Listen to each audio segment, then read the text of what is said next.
Bonjour à tous, merci d'être présents pour cette table ronde. Alors, j'ai l'honneur d'accueillir différents intervenants qui se présenteront un petit peu plus tard. On va parler donc IA, réglementation, productivité, mais aussi flop, parce qu'il y a des flops avec l'IA. Alors, comme je suis un homme pressé, j'ai demandé à ChatGPT de nous générer le tour de table. Et on voit déjà le résultat qui est très intéressant. Il ne s'est pas trompé, il y a bien 4 personnes sur scène. Il ne s'est pas trompé, on voit que Marie est passionnée par l'optimisation des processus, passion assez singulière. Luc, qui est un fervent défenseur des outils d'IA, on verra que ce n'est pas tout à fait le cas tout à l'heure. Et Jean-Luc, c'est un chef d'orchestre de la souveraineté numérique. Voilà. Donc vous avez des personnes très intéressantes devant vous. Et moi, je suis un DSI, pas qu'un DSI, je suis un DSI visionnaire. Donc là, il n'y a pas d'hallucination sur l'IA. J'espère que mon chef est dans la salle, ça me servira lors de la prochaine campagne des entretiens annuels. Alors, on va faire plus simple et plus sincère pour se présenter déjà. Je vais demander aux intervenants de se présenter en commençant par moi et l'IA, c'est Jean-Luc, je te laisse la Ouais. Alors moi, l'IA, c'est un facteur de compétitivité pour l'entreprise. Marie. Moi, l'IA, c'est loin d'être une évidence, en fait, parce que côté perso, je suis un petit peu, je me tiens un peu éloignée des nouvelles technologies. Par contre, côté professionnel, étant donné mon rôle chez Kaizen Solutions qui a trait à la protection des données, j'ai dû m'y intéresser rapidement pour comprendre, les impacts sur les données de l'entreprise. Et moi, de mon côté, moi et l'IA, alors, fervent défenseur, évidemment, plutôt la deuxième partie de la phrase, intelligence, qui me caractérise, mais plutôt perplexe vis-à-vis de l'utilisation. Je vous entends tous rigoler, c'est sympa. Plutôt une utilisation plutôt perplexe. Est-ce que ça va aider plutôt pour l'attaque, plutôt pour aider et cybersécuriser? À voir. Et le DSI visionnaire, il va nous dire.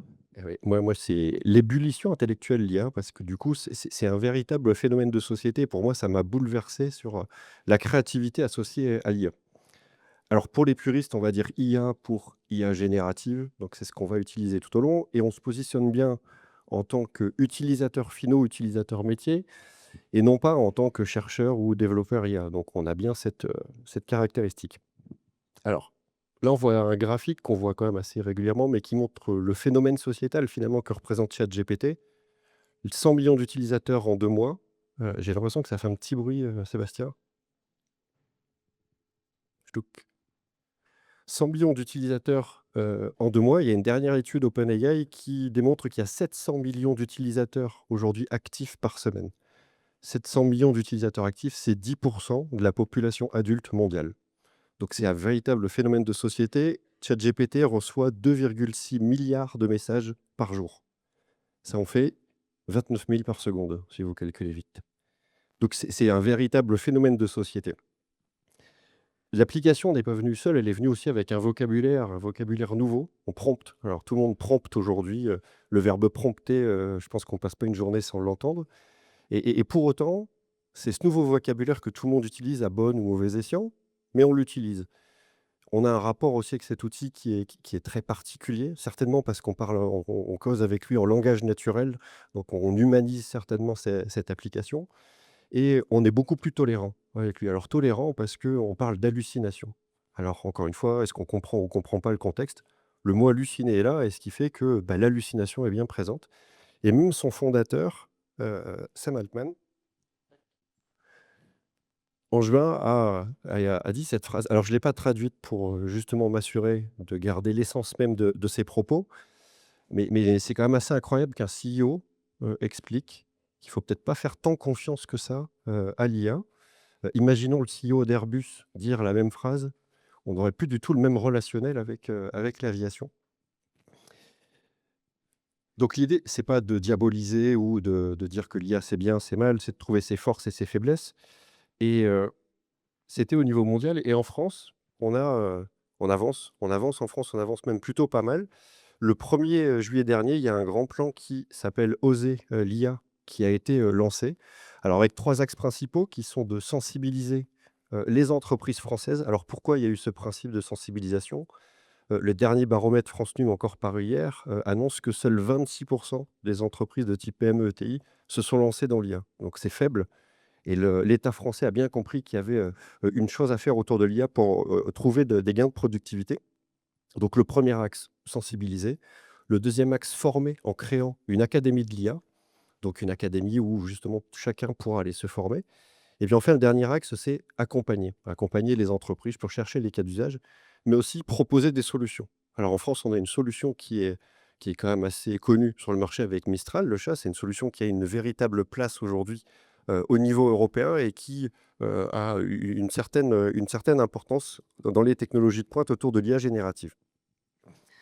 Alors aujourd'hui, c'est plus une promesse future, l'IA générative, on le voit, on l'utilise tous, et cetera. C'est une réalité qui est bien ancrée dans nos métiers. Marie, toi qui observes tout ça de près, est-ce que tu as des usages concrets que tu peux nous partager? Alors oui, je me suis forcément, mise à utiliser l'IA pour comprendre comment ça fonctionne et comprendre les impacts dans notre entreprise. Dans mon utilisation personnelle, enfin, dans le domaine professionnel plutôt, je distingue 2 types de cas d'usage. Ceux qui sont vraiment en rapport avec, mon cœur de métier et ceux qui sont plutôt annexes. Donc dans mon cœur de métier, ça va être pour, m'aider à enfin, en tant qu'assistant rédactionnel pour, tout ce qui va faire enfin, de la rédaction de cahier des charges, pour, de la rédaction de grilles d'analyse, pour, synthétiser des documents. Donc c'est des choses, je pense qui sont très répandues, mais ça me fait gagner pas mal de temps. Alors bien sûr, moi je me suis aussi limitée dans mon utilisation. Pour quelle raison? Parce que je me suis donné comme contrainte de ne pas injecter de données d'entreprise dans des outils, qu'on n'encadre pas et qui ne sont pas hébergés chez nous. Donc forcément, j'ai pas exploité le plein potentiel de l'IA, dans mon travail, mais c'était pour rester en cohérence avec mon rôle. Je parlais aussi de cas d'usage un peu annexes. Ça va être sur des activités que je réalise, mais de façon très ponctuelle. Par exemple, ça m'arrive de réaliser des rapports Power BI, mais une fois tous les 6 mois ou encore de configurer des listes SharePoint. Pour ceux qui connaissent, les menus sont pas super intuitifs, donc quand on s'y penche une fois tous les 6 mois, on a complètement oublié et l'utilisation de l'IA me fait pas gagner pas mal de temps, hein, dans ces moments-là. Bah, tout simplement, ça remplace, l'appel à un expert. J'évite de contacter quelqu'un qui serait réellement compétent sur le sujet, et j'arrive à le faire moi-même. Donc ça fonctionne parce que c'est des cas d'usage, assez simples. Hem et donc dans mon utilisation, je suis consciente que ça reste, balbutiant par rapport à tout ce que l'IA peut apporter en entreprise et on a la chance aujourd'hui d'avoir Jean-Luc avec nous et je suppose que dans une structure de la taille de ST Microelectronics, les cas d'usage doivent être beaucoup plus approfondis. Donc est-ce que tu peux nous en dire plus, Jean-Luc? Alors oui, il y en a beaucoup, parfois trop, parfois à dessein et parfois pas du tout. Donc 1 chose qui a été faite à l'introduction de l'IA mondiale, ça a été la gouvernance. Donc on a autorisé l'usage d'IA dans un container qui est propre à ST, donc totalement isolé de l'internet. Heu, on a mis des gouvernances sur, premièrement, toutes les données qui rentrent ou tous les systèmes, toutes les documentations qui vont rentrer dans l'IA sont flaguées ST restricted, ST only. Tout ce qui est confidentiel ou secret n'y rentre pas. Alors même si je pousse, ça rentre pas quand même, hein. Il y a du double check. Premier élément, tout ça pour exercer la machine.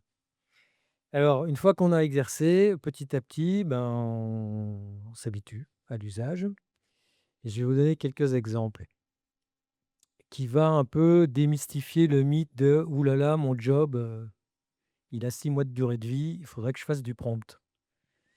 J'ai chez ST mondialement, à tête de la DSI, 50 audits internes, externes, supplier, customer par an, c'est-à-dire un par semaine.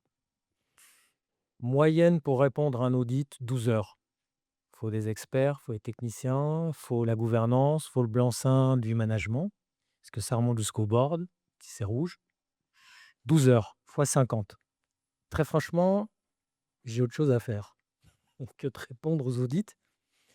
J'ai pris l'IA, j'ai pris le rapport des auditeurs, je l'ai mis dans l'IA et je l'ai mis dans un persona qui s'appelle Compliance Policy ST. Et je dis: «Est-ce que cet, audit, déjà le rating est-il au bon niveau au regard des évidences?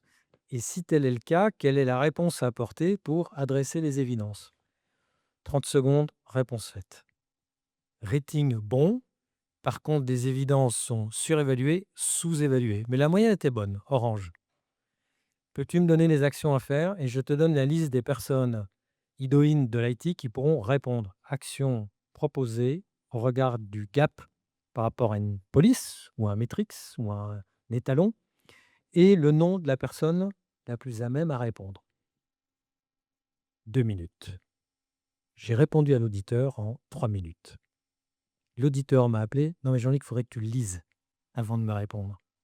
J'ai dit, tu l'as pas lu? Lis-le avant de m'appeler. Voilà.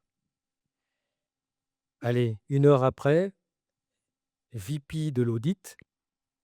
Non mais Jean-Luc, tu leur as fait peur là, hein. Il s'appelle Franck. Je dis, Franck, quel est le point de blocage dans les audits chaque année? On n'a pas la bande passante pour faire tout ce qu'on veut. Vérifier la compliance de nos processus avec des clients, avec des suppliers, avec des éditeurs, etc. Je viens de te libérer à peu près 100% de ta bande passante. Tu vas me faire plus d'audits, tu vas me faire plus de compliance. Pourquoi? Simplement parce que l'IA va t'en demander plus, parce que l'IA sera un facteur également d'auditabilité, parce qu'il va y avoir des cas d'usage, il va y avoir des déviances internes, externes. Toute la machine est en train de partir à une... Le gros changement, c'est la vitesse qui change. Tout existait déjà au XVe siècle. L'IA existait au XVe siècle. Ça s'appelait la guerre de l'opium. Pourquoi il y a une guerre de l'opium en Chine, pilotée par Français et Britanniques? Mainmise sur quelques millions de personnes, je pilote l'écosystème, et pas encore le foot ou les grandes foules. Et ensuite, on va amorcer des éléments de guerre par le contrôle. Hong Kong est devenu britannique, c'est pas par hasard. C'est la guerre de l'opium, c'est la conclusion. Aujourd'hui, c'est pas l'opium. Alors, c'était écrit dans le chart d'avant. Ça s'appelle, il était un peu sur votre droite là. Ça s'appelle TikTok. C'est exactement la même chose, hein. Exactement la même chose. À vous de décider si vous utilisez TikTok ou pas. On sait comment ça finit. Donc, l'IA, c'est exactement le même outil qui est à la hauteur de la donnée. TikTok n'est qu'un relais de données. Donc, qu'est-ce que vous mettez dedans? Pourquoi vous le mettez? Qu'est-ce que vous en retirez? Qu'est-ce que vous mettez de manière souveraine? Franco-français, Europe, États-Unis, Chine pour Chine, etc. Donc, tout cet axe-là, il n'y a rien de nouveau au global. Simplement, c'est les usages qui changent et la vitesse. Donc, le décisionnel qui doit être très rapide. Donc, on l'utilise. On a des cas d'école, je vous en ai donné un sur l'audit, mais on les a également, on met des facteurs d'IA dans nos puces aujourd'hui. On est capable d'aller détecter des patterns très haut niveau sur des analyses très, très, très complexes à même la puce. Contrôler un écosystème, contrôler une machine, contrôler un processus d'entreprise. Demain, ces éléments-là seront dans ce qu'on appelle du Edge AI, donc à peu près partout, dans tout type de capteur. Hein. Donc, c'est des éléments qu'on va gérer de manière éthique. Donc, on ramène toujours à finalement le standard européen, la norme AI Act. Hein. On ne fait pas n'importe quoi avec. On ne fait pas du face recognition et de la social engineering pour bannir je ne sais qui de quoi, ce qui est typique au niveau de la Chine. Ça, c'est interdit, formellement interdit. C'est pas ce qu'on fait en Europe. Encore heureux. Donc voilà, mon message, c'est en gros, j'exagère un peu, rien de nouveau sous le soleil, pilotage au niveau de la donnée. Donc le seul message que j'ai vis-à-vis de l'AI, contrôlez votre donnée, contrôlez l'usage au regard des normes, mettez les données où il faut. Mais une chose est sûre, si vous ne le faites pas, si vous ne l'utilisez pas, vous n'avez pas 6 mois de compétitivité devant vous. C'est clair et net. Vous perdrez la compétitivité. Il n'y a jamais eu dans l'histoire humaine des avancées technologiques sans utiliser la technologie qui naît. Ça n'existe pas. Ceux qui avancent à la même vitesse, dans un bon usage, c'est ceux qui gagnent. C'est ce qu'on est en train de faire chez ST. Et c'est pas simple. C'est pas simple parce que l'écosystème européen est plutôt défavorable. Trop de normes, il faut les aligner, les normes. Trop complexes par pays, versus d'autres qui, eux, ne mettent plus de normes, ou ils en mettent une plutôt pour nous, mais pas pour eux. Et donc, ils faussent la compétitivité. Voilà. Donc ça, ce sont des messages que l'on passe à très haut niveau, défense nationale, européenne, ambassade américaine, pour regarder comment ajuster ces éléments de compétitivité sur la technologie. Mais on a un atout, je pense, chez ST, c'est qu'on est dans la techno. Donc on sait à peu près comment ça se passe. Donc voilà mon message. C'est le cursus historique dans l'usage et les bonnes pratiques, comme d'habitude. Mais de ce que j'ai vu chez Kaizen, c'est pas mal, hein. Alors je sais que Marie a peur, mais vous avez vu, elle a plongé dans le bain, hein, donc elle va y aller, voilà. Dernier point que je vous donne, demain après-demain, j'ai une présentation à Lisbonne avec les gens du juridique, du public affaires et cetera, mondial de chez ST. J'aurai une presse de 45 minutes et je disais à Ludovic, là, il y a quelques instants, il n'y a pas un slide dans cette presse qui n'a pas été construite par un prompt, pas un seul. Voilà. J'ai tout prompté. Voilà. Ça me fait gagner 2 jours. Donc il y a un facteur de productivité, mais encore une fois, à dessein, à dessein. Voilà, petit retour. Après, effectivement, tu dis qu'il y a gain de productivité, mais chez ST, vous avez quand même pris le sujet par le bon bout. C'est-à-dire que déjà, vous avez attaqué par l'angle gouvernance. C'est-à-dire que tout comme si c'était une nouvelle application, pour l'intégrer dans le SI, vous l'avez analysé, vous avez vu bénéfices, risques, analyse de risque derrière, pour s'assurer de l'utilisation et des avantages qu'on va pouvoir de le mettre au sein du SI. Ensuite, vous avez aussi vérifié tout ce qui était donné. Vous avez quand même, un certain nombre de bagages techniques et nous, du côté de Kaizen, on est quand même bien armé avec l'ISO 9001. Mais l'alimentation du modèle permet d'avoir des réponses assez fiables, ce qui est quand même un point assez sensible, la chaîne d'approvisionnement de tout ce qu'on a comme modèle IA, qui peut vite dériver avec, de l'entraînement, avec, on a vu hallucination ou, des biais, qui va corrompre finalement les réponses et nous donner une fausse utilisation de l'IA. On a aussi un point important, c'est qu'on a peur aussi, il faut faire attention à pas perdre non plus les experts, parce qu'on va avoir la facilité de dire: «Je pose les questions à mon expert qui est le ChatGPT ou, l'IA interne». Il faut quand même vérifier un peu et s'assurer qu'il donne parfois pas des mauvaises réponses. Je crois qu'on avait déjà le cas, lorsqu'on avait Alors analysé des oui, j'ai un petit exemple, je m'occupe de la conformité au RGPD chez Kaizen Solutions et parfois, je demande des conseils sur des cas particuliers à l'IA et j'ai eu, quand même assez souvent des réponses complètement fausses. Si je les avais suivies à la lettre, j'aurais mis l'entreprise en non-conformité. Donc systématiquement, je m'astreins à vérifier les sources, en direct sur le site de la CNIL. Donc ça, c'est pour mon métier particulier, mais je pense que c'est quelque chose qui doit être, générique, ça peut s'appliquer à tous les métiers, c'est vraiment d'aller vérifier les sources, c'est indispensable. Alors nous, on appelle ça la haute fidélité des données. On ne nourrit pas, le système par, des données faussées et cetera. Alors il y a des pattern recognition, hein, c'est de l'analyse, spectrale en gros, pour vérifier, tiens, il y a quelque chose qui est un peu biaisé qui est en train de rentrer dans le système. Pourquoi? Comment? On peut se faire aussi attaquer, hein, d'une manière ou d'une autre. Donc là, il y a tout un élément de vérification et de normalisation il y a une gouvernance de la data management, qui nourrit, l'ensemble des modèles et encore une fois, on a ségrégué le risque puisqu'il n'y a pas un seul, système qui va vous répondre à toutes vos questions. Alors il peut, mais on a fait des personas, donc c'est thématisé, tu vois? Et une fois que vous avez ces agents, thématiques, ben, je prends un exemple sur la compliance tout à l'heure et du digital. Bah, si vous demandez la même question, vous la posez aux 2 éléments, vous allez avoir des éléments complémentaires.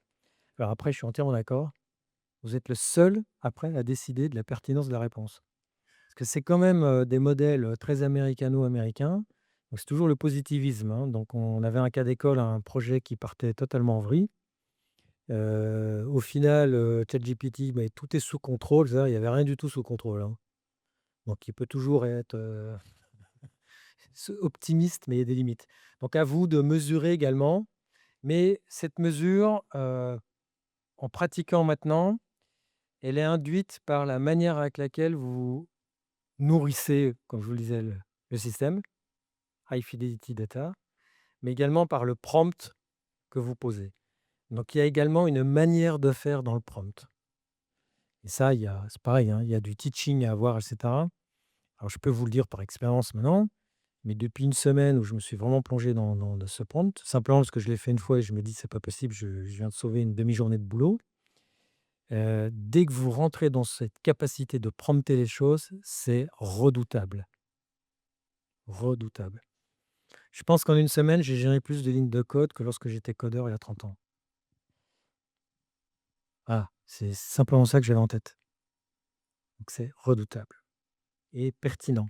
Encore une fois, si vous les alimentez avec vos specs, vos procédures, vos référentiels, les benchmarks qui sont, estampillés, voilà, c'est ça la valeur. C'est comme la musique. Si vous voulez avoir, super son, super voix, entendre tous les instruments, c'est toute la chaîne de valeur qui compte, de votre vinyle à la platine, au préampli, à l'ampli, au câble et à la prise électrique et aux enceintes.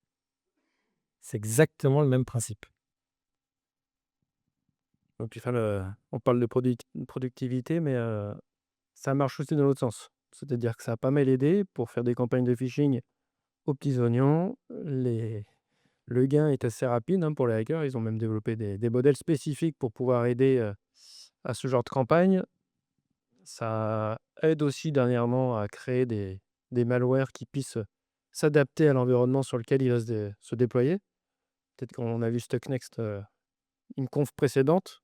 Il n'y a peut-être pas eu besoin de la NSA à l'époque, et besoin de la NSA pour le développer. Peut-être que maintenant, n'importe qui, pourrait le faire. C'est la vitesse finalement qu'on met vachement en valeur là-dessus. C'est que du coup, tu parles du phishing. Le phishing, souvenez-vous, il y a 2 ans, ce que vos RSSI, RSMSI vous inculquez, vous expliquez sur le phishing, repérer les fautes d'orthographe, repérer les logos qui étaient érodés, et cetera. Aujourd'hui, on n'en est plus là et on se pose beaucoup de questions sur la sensibilisation, à la cybersécurité en lien avec, l'IA, donc qui est aussi bien sur l'attaque, mais aussi sur la défense, Luc. Ouais, alors après je laisserai, Jean-Luc en parler un peu plus longuement, mais ça aide également pour la défense, pour analyser les tonnes de logs qu'on peut avoir de tous les différents systèmes, repérer des items identiques, à droite à gauche, qui laissent penser à une attaque. Les IDS aussi se basent là-dessus, mais voilà, je crois que Alors pour vous donner quelques, des ordres de grandeur, c'est toujours bien de peser les choses par des unités dimensionnelles. Chez ST, sur une année, au niveau d'un SOC ou CSORT, qui est en interne et également avec des experts en externe, on a 9000 logs, peu ou prou, pour analyser notre écosystème. On a 20 000 événements secondes, donc l'humain ne peut pas traiter. On retire environ 60 cases. Alors un case, ça veut dire que ça mérite une analyse. Donc là, vous êtes déjà chez les experts. 60 cases par mois. Donc il y a 2 cases par jour. Voilà. Donc aujourd'hui, j'en ai déjà eu un, ça c'est fait. Il me reste quelques heures pour le deuxième. Alors, il y a encore 2-3 ans, classique, on avait des startups avec nous qui scrutaient les dark web et tous les recoins de ce qui est inimaginable, sous l'égide de la DGSI, DGSE, de l'ANSSI, etc., sous un contrôle européen. On a des liaisons également sur les terrains de jeu américains. Alors, suite aux attentats, ils font beaucoup plus de choses que nous. Ils peuvent s'infiltrer de façon plus profonde dans les systèmes. Mais tout se faisait, je vais dire, avec des techniques assez classiques. Les EDR, XDR, les analyses de pattern recognition, etc. Aujourd'hui, il n'y a pas un seul système dans toute notre chaîne de valeur où il n'y a pas de l'IA. Voilà, par exemple, le case qu'on traite depuis quelques heures, c'est un case qui a été détecté par l'IA dans le dark web. Voilà, avant tout le monde. Et toute la chaîne de valeur a été, en gros, en 6 heures de temps, on a remonté à peu près toute la chaîne dite d'attaque euh, pratiquement mondiale, puisqu'on est passé par une dizaine de pays. L'IA, voilà. Et ensuite, on continue, on tire la ficelle, analyse d'IA, parce que quand vous regardez le type de processus, les logs, etc., ben, on essaye de vous noyer, parce que l'IA est utilisée ici pour vous charger d'informations qui servent strictement à rien maintenant, tiens, on a volé des informations de chez ST, c'est pas des infos d'ST. C'est des infos qui ont été créées avec plein de petits trucs de chez ST sur des sites institutionnels. Puis on va vous bombarder de 40 000, 50 000 fichiers dits ST. N'existe pas, c'est nulle part. Voilà. Donc on va vous bombarder. Donc l'IA, alors comme souvent, il y a des débats sur la cyber. Vous devez t'outiller de la même manière que ceux qui vous attaquent, sinon de toute façon vous allez perdre. Je ne fais pas de parallèle avec l'Ukraine et les drones. Ça sert à rien d'avoir des missiles et des avions pour aller attaquer 30 drones, hein. Donc vous utilisez les mêmes armes. Donc vous ne pouvez vous défendre que si vous comprenez l'attaque. Et si vous voulez comprendre l'attaque, vous devez être équipé comme les attaquants. Donc c'est même chose, balle au centre. Différence, votre capacité d'aller vite et d'analyser les choses. Donc c'est votre écosystème qui compte. Deux éléments qui comptent, c'est la proximité que vous avez avec les autorités locales ou nationales ou communautaires, etc., qui peuvent également être un atout et toujours être entouré. Vous avez sans doute, voici, c'est sûr, des red teams, faites des pentests, etc., mais vous avez également toutes les capacités de forensic aujourd'hui qui sont sur la base, qui se font sur la base d'IA. Et donc on se disait, nous aujourd'hui, on va quasiment 3 fois plus vite qu'il y a un an sur des analyses. C'est pas rien. Ce qui veut dire que tout ce qu'on ne voyait pas avant, on va être capable de le voir de plus en plus. Mais les autres, ils vont aussi vite que nous. Voilà, donc ça, c'est le jeu du chat et la souris. Voilà, donc c'est un atout aussi, hein, c'est un atout de protection, de détection. Les mouvements latéraux qui prennent parfois beaucoup de temps, vous avez une capacité de les analyser plus vite ou de les détecter plus vite, ou de qualifier le type d'attaque auquel vous faites face. Voilà, ça c'est et mondialement. Mondialement. Donc ça, c'est aussi, je le vois comme un atout aujourd'hui dans notre capacité finalement à protéger l'écosystème d'ST, mais ça va plus loin chez ST puisqu'on doit protéger également l'écosystème qui est intégré dans les puces qui vont vous contrôler le système radar, lidar, ADAS d'un véhicule pour vous garantir que vous restez dans votre ligne, que vous allez freiner suffisamment tôt pour ne pas percuter le véhicule. Si on vient vous attaquer ça, par le biais de divers protocoles de communication, ça, c'est pas bon signe pour la reliability de la compagnie.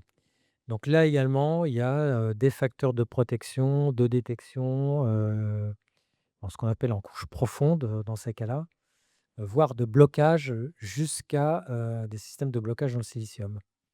Donc voilà, c'est un monde un peu particulier. Prochaine révolution, on le pense, ça va être la capacité de compute qui va s'accélérer avec le quantum. Et je pense que ce sera encore un autre virage sur la capacité d'analyse. Alors, il y a un super écosystème ici à Grenoble hein, sur le quantum. Alors, quand on sera à plus de 1 qubit sur une couche de silicium, ça sera bon signe, mais il y a une roadmap à 2030 pour avoir vraiment les premières couches de silicium qubit base pour ces nouveaux processeurs. Donc, et là, ça serait plutôt une bonne nouvelle puisque ces Européens pourraient être les premiers à avoir le premier quantum computing, ce qui nous donnera une petite valeur dans la chaîne de souveraineté mondiale. Et j'arrête là. Et beh, justement, enfin, c'est une bonne transition avec l'Europe et pour revenir un petit peu sur le cadre réglementaire, l'IA soulève beaucoup de questions sur justement la notion de règlement, de responsabilité et cetera. Heu, Marie, je te laisse nous dire quelques mots sur l'AI Act, donc on en a un petit peu parlé depuis tout à l'heure, mais que tu nous donnes un peu quelques précisions. Oui, alors l'AI Act, c'est la réglementation européenne sur l'intelligence artificielle. Ça a été publié en 2024, hein, donc très récent, et c'est en train de rentrer en application progressivement. Je vais essayer d'expliquer simplement la philosophie de cette réglementation, de manière pas trop rébarbative, j'espère, parce que parfois la réglementation, c'est complexe. Pour faire simple, hein, le cœur de l'AI Act, c'est une approche basée sur les risques. Et quand on parle de risques, ce sont les risques sur les droits et les libertés des personnes. Donc l'AI Act catégorise les systèmes d'IA en 4 niveaux de risque. Il y a un premier niveau de risque, ce sont les risques inacceptables.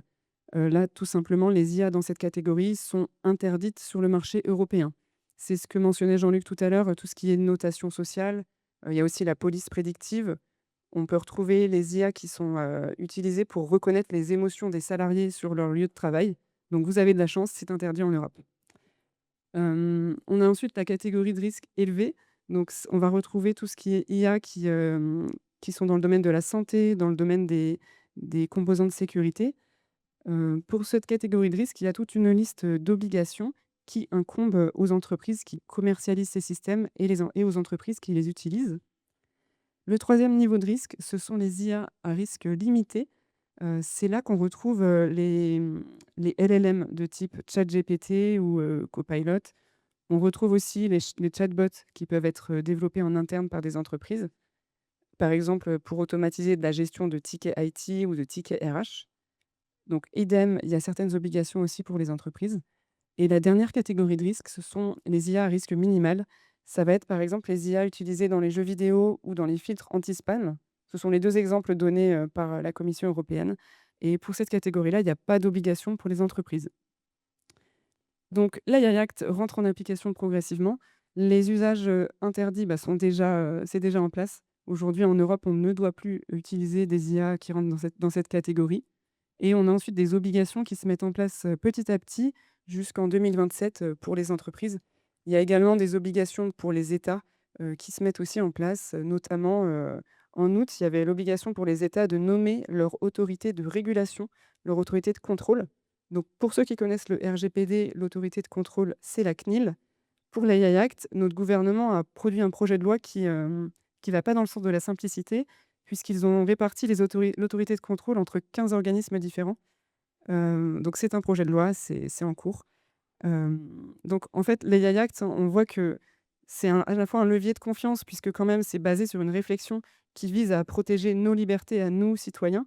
Mais étant donné la complexité et le calendrier ambitieux de mise en œuvre, ça peut aussi être vu comme un frein. Donc je voulais savoir chez ST, Jean-Luc, comment vous percevez cette réglementation? Plutôt contrainte, plutôt opportunité? Alors, bon, comme je vous le disais, on a mis en place l'AI chez ST à partir de la gouvernance. On faisait souvent l'inverse. Et évidemment, l'AI Act était la première des choses sur lesquelles on s'est reposé pour être tout de suite à la norme sur les 4 niveaux de risque, y inclus dans ce qu'on génère dans nos produits du Edge AI, etc. Alors, comment on le voit? Eh ben, on le voit comme toutes les normes qui s'empilent. Malheureusement, tu le disais, la complexification de l'autorité à laquelle on va s'adresser. On rajoute au-dessus, le Cloud Act, on rajoute au-dessus, NIS 2 qui est censé aux États-Unis, c'est fédéralisé. En Europe, c'est pays à pays, donc on empile, on empile, on empile. Alors je peux vous le dire, hein, c'était la semaine dernière, on était avec les 50, officiers des hautes études de défense nationale avec quelques directeurs de ST, où on a fait passer ce message.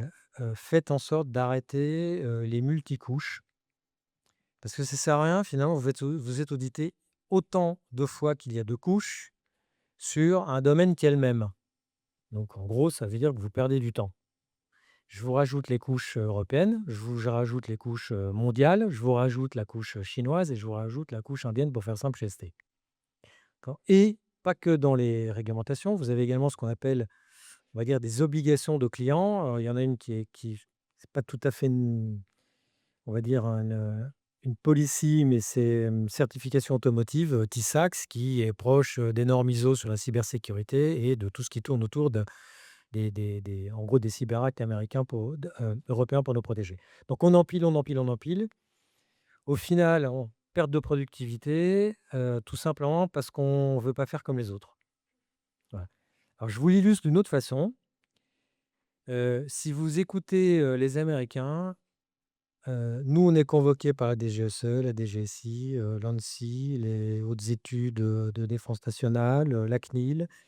On est en lien avec les autorités de la cyber en gendarmerie, la Junalco, blablabla. Je pourrais vous en citer un portefeuille complet. Les US, on travaille pour eux, on est coté aux États-Unis, on a un marché là-bas. J'ai été reçu une fois, une seule fois, à l'ambassade des États-Unis à Paris pour discuter de tout. Une fois. Message clair. Il y a une règle, une spec. Alors maintenant, la règle, la spec est devenue plutôt Trump, mais c'est quand même une règle, une spec. Ils ont cette force-là, d'accord? Alors que nous, c'est plutôt, j'aurais tendance à dire, le consensus commun, mais il y a quand même des exceptions. Voilà. Et ça se traduit jusqu'au produit, puisque je vous peut-être donner une petite piste, mais quand vous devez certifier un produit pour un marché donné, pour le cyber, protection de données privées, d'échanges, etc., on adorerait avoir la certification par l'État français. Eh ben, il vaut mieux aller en Hollande, ça va beaucoup plus vite. Voilà. Donc on essaie, c'est un business, hein, un business, une certification, c'est comme ISO, il faut payer, hein. Eh ben, on va en Hollande, ça va plus vite, c'est plus simple. Mais nous, il y a l'arcane de X portes à frapper pour passer. Donc on essaye, par tous les biais, de faire simplifier ces normes, mais pour nous aussi, ça prend trop de temps. C'est de longue haleine. J'espère qu'à un moment donné, avec la nouvelle équipe dirigeante en Europe, et puis le jour où tout le monde aura compris qu'il y a le rapport Draghi qui peut nous aider, ben là, je pense qu'on alignera vraiment l'ensemble. Mais je pense que vous, comme nous, on aura monté d'un cran sur la maturité d'usage. On pourrait leur faire comprendre peut-être un peu mieux. Alors, dernier message. Et j'aime bien faire des parallèles. Je vous ai fait un parallèle tout à l'heure avec l'histoire et des parallèles philosophiques aussi. Ça fait prendre un peu de recul. Euh, tout ça, on pourrait y passer des heures carrées pour faire comprendre comment ça marche. Et en tant qu'expert, moi je ne suis pas un expert, hein, mais vous, il y a des experts, vous pourriez vous régaler à nous faire comprendre comment ça fonctionne, hein, le LLM, le machin, les algos là-dedans. Enfin, vous pourriez passer des heures carrées. Donc il y a un Français qui a écrit Démocratie américaine, Tocqueville, Alexis de Tocqueville, qui a dit une phrase qui est d'actualité, ce qui est simple mais faux, c'est ce que je suis en train de faire, hein. Ce que je vous dis, c'est simplifié, mais c'est faux à la finalité. C'est de la vulgarisation. Ça prévaut toujours sur ce qui est complexe et compliqué, mais vrai. Par contre, si vous allez dans des arcanes politiques, étatiques, de gouvernance d'entreprise, et vous commencez à faire votre speech d'expert pour faire comprendre la complexité, c'est finito. Vous avez perdu le fil. Donc vous, les experts, c'est faire passer le message le plus simplement possible. Vous pouvez mentir par omission, pas un problème ça. Faire passer le message pour gagner la bataille. Il n'y a que comme ça que ça fonctionne. Et la cerise sur le gâteau, si vous ne pouvez pas le faire, vous avez l'IA qui peut vous simplifier le message. C'est fondamental. Simplifier le message de quelque chose qui est compliqué. C'est toujours faux, mais c'est ce qui fait que vous allez gagner votre bataille. Faites la même chose dans l'éducation, le awareness, etc. C'est ce qui fait que vous allez, entre guillemets, éduquer la pratique. Je ne dis pas les gens, la pratique. D'accord ? Voilà, c'est ce speech-là qu'on essaye de, entre guillemets, de louanger au sein d'ST jusqu'au niveau président du conseil d'administration. D'accord ? Sans faire professeur. Faire comprendre, c'est différent de imposer un point de vue. Donc, c'est se faire comprendre qui est important. J'avais prévu une super conclusion et je crois que tu viens de la faire, Jean-Luc. Ah. En tout cas, merci Jean-Luc pour le témoignage d'un grand groupe comme ST. Et merci Marie et Luc d'être sur scène été. Et je vais quand même remercier Kaizen Solutions à travers vous trois. Et je vois Jérémy au fond là. J'ai vraiment apprécié, et je ne dis pas ça pour vous faire plaisir gratuitement. C'est hyper important d'avoir ce type de liaison, de vous faire passer des messages, parce que souvent on peut avoir finalement des hallucinations sur des compagnies, etc. Mais on est exposé au même titre que vous.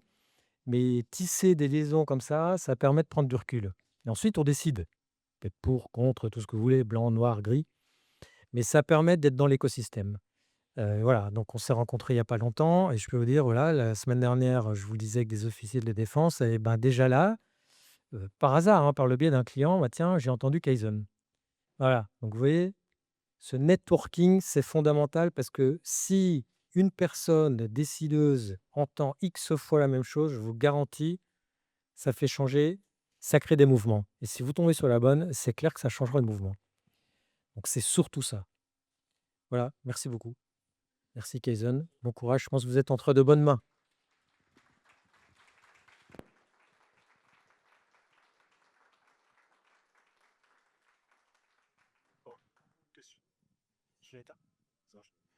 Il y a encore un petit peu de temps si jamais vous avez une ou deux questions dans la salle.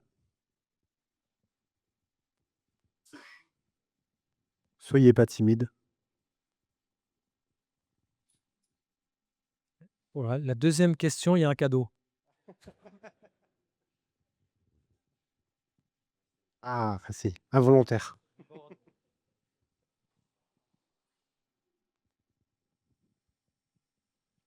Merci pour l'intervention. Moi, j'ai une petite question un peu, pratico-pratique. C'est, quel type de solution vous avez adopté pour, garantir l'isolement de votre, solution d'IA par rapport au reste du monde? Parce que, bah, ChatGPT, typiquement, ils ont leur serveur, aux États-Unis et pareil pour, tout ce qui va être, toutes les solutions Microsoft. Oui, alors on a une solution Microsoft On Edge hostée dans nos data centers et totalement isolée du monde. C'est-à-dire qu'il n'y a aucune connexion Internet. Mais ça reste une solution containerisée Microsoft. Merci. Alors c'est une bonne question. Je vais un cran plus loin pour répondre. Aujourd'hui, vous avez compris, tout est data. C'est ça. Tout le reste, c'est des moyens. TikTok, c'est un moyen. Les réseaux sociaux, c'est des moyens de vous capter. Quand vous êtes le produit. Donc, si jamais vous... Bon, il y a quelques gens des jeunes qui n'ont pas encore compris ça, mais c'est ça l'important de faire comprendre. Mais c'est la donnée. C'est votre pétrole, la donnée. Euh, Kaizen, vous avez une chaîne de valeur. Vous avez un business model. Vous faites des choses. Vous avez des serveurs. Vous avez du compute, vous avez du réseau et vous avez du storage. Puis vous avez des pratiques, des policies, des usages, des formations, etc. Donc tout cet écosystème-là, et vous avez sans doute peut-être des solutions SaaS, cloud, solutions protégées, hyper protégées, etc. Euh, je mets ça au regard d'Esté, on est dans le monde entier. On adresse des marchés mondiaux. Donc en Chine, aux États-Unis, en Europe, partout. Qu'est-ce qu'on fait avec les données de R&D ou des propriétés intellectuelles? Moi, aujourd'hui, je pourrais designer une puce en étant complètement dans le cloud et en utilisant des capacités de compute dans le cloud avec un scale-up phénoménal. En l'occurrence, chez Amazon. Est-ce que je vais le faire? Oui, non. Réponse, c'est oui, j'aimerais le faire parce que je ne vais pas monopoliser des investissements. Je vais simplement payer pour la pointe de compute qu'il me faut. Mais ça reste américain. Oui, mais ils vont vous dire le cloud, on va le mettre dans un pays européen. Ok, ça me va. Attention, là, je suis en train de travailler sur des sujets sensibles, low orbit satellite. Allez, Thales, EADS. Attention, là, il faut être aussi dans un pays OTAN. Bon, très bien, on va être Europe OTAN. Donc, on n'est ni en Suisse ni en Turquie jusqu'à maintenant. On réduit l'empreinte. Est-ce que c'est suffisant? Ben non. Rien ne vous protège pour l'instant. Ça reste américain. Extraterritorialité de la data. Protégé de rien. Les réseaux, de toute façon, c'est du Cisco, du Palo Alto, tout ce que vous voulez. De toute façon, le conduit, il est à l'SCIA dès que vous traversez la mare au canard. Et je continue.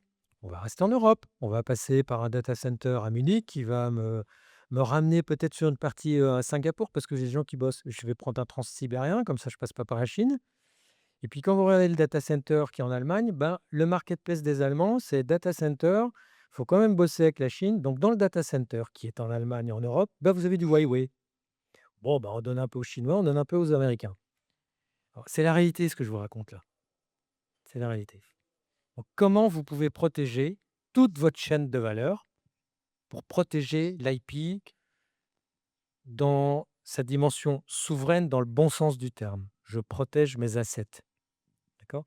Idéalement, il faudrait un cloud européen avec de l'IA européenne, à minima. Peut-être, vu les temps qui courent, dans des pays de l'OTAN, parce que on a le concept de dual use. Un processeur qui a dans un lave-vaisselle ou une Nespresso, c'est un processeur 32 bits. 32 bits, vous faites n'importe quel missile avec ça. Donc je vois dans la presse plein de trucs, ST, nourri, les missiles, on ne vend rien à la défense, ST. Strictement rien.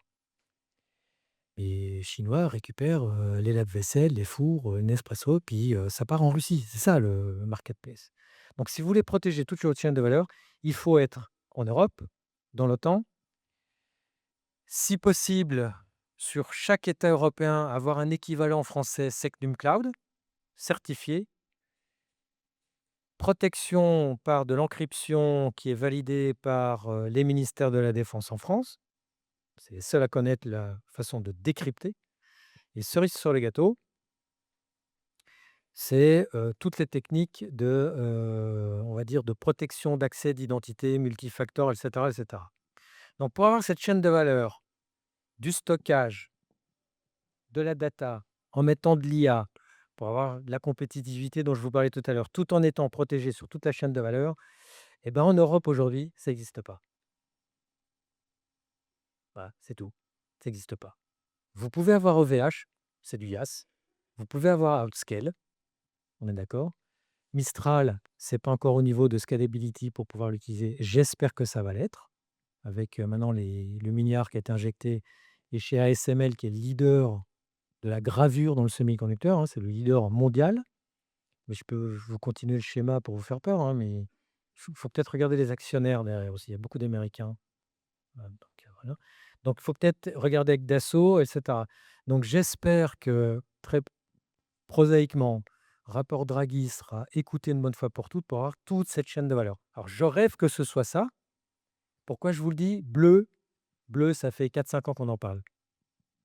Hein. Blue, c'est Azure, Microsoft Azure, avec des opérateurs et des intégrateurs qui s'appellent Capgemini et Orange. D'accord.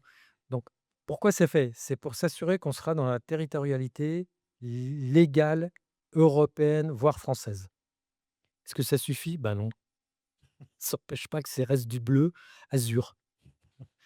Et nous, on veut du bleu très foncé ou plutôt drapeau français, le bleu qui est à gauche là. Alors, c'est pas être nationaliste, souverainiste, c'est aujourd'hui, la compétitivité se fait avec des règles qui n'en sont plus aux États-Unis. Dixit, l'ancienne ambassadrice des États-Unis à Paris, c'est la réalité. Donc, nous, on veut être dans la compétition avec des règles et avoir la fierté de ces règles. Mais il faut que tout s'aligne. Donc, votre question, elle n'est pas anodine du tout. Parce que l'avantage d'être dans le cloud, ça compute plus vite, c'est scale up. Vous pouvez faire ce qu'on appelle du spot allocation pour réduire vos coûts. D'accord. Donc, ça a des avantages fantastiques. Ça vous sauve des capitaux. Et derrière, si moi j'ai une usine qui tombe parce que je suis cyberattaqué, que j'ai une réplique dans le cloud, je peux faire un resume de mes opérations, non pas en 7 mois, mais peut-être en 7 jours. Donc en termes de compétitivité, c'est fantastique. À partir du moment où, je vais utiliser un mot un peu fort, on ne prostitue pas sa chaîne de valeur. Voilà, c'est ça le gros message. Merci beaucoup De rien. pour cette réponse très détaillée. Vous pouvez encore l'applaudir.